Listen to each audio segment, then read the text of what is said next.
আপনারা অনেকেই দেখেছেন অনেক মানুষকে টিকটকারদের প্রতিবন্ধী বলতে। কিন্তু আপনারা অনেকেই জানেন না টিকটকারদের প্রতিবন্ধী কেন বলা হয়?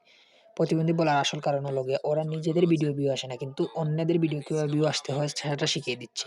যেমন দেখুন এই ভিডিওটা আমার সামনে আসলো তাই আপনাদেরকে দেখাচ্ছি। দেখুন ও একটার পর একটা টিকটকের মানে ভিউ আসছে না, এই ভিডিওতে ভিউ আসবে কিভাবে এটা নিয়ে বানাচ্ছে ভিডিও। কিন্তু নিজের ভিডিওতে দেখুন ২ মিলিয়ন ফলোয়ার থাকা সত্ত্বেও মানে ১,০০,০০০, ২,০০,০০০, ৭০,০০০, ৮০,০০০ এরকম ভিউ আসতেছে। তাহলে আপনারা ভাবুন যদি ওর ২ মিলিয়ন থাকা সত্ত্বে ২ মিলিয়নই ভিউ আসে না তাহলে কোথায় ভিউ আসলো ওর? নিজের ফলোয়াররা ভিডিওই দেখছে না। আর আবার ২ দিন পর ও দেখাচ্ছে কিভাবে ভিউ আসতে হয়। বেশিরভাগ ভিডিও এরকমই, ভিউ কিভাবে আনবেন?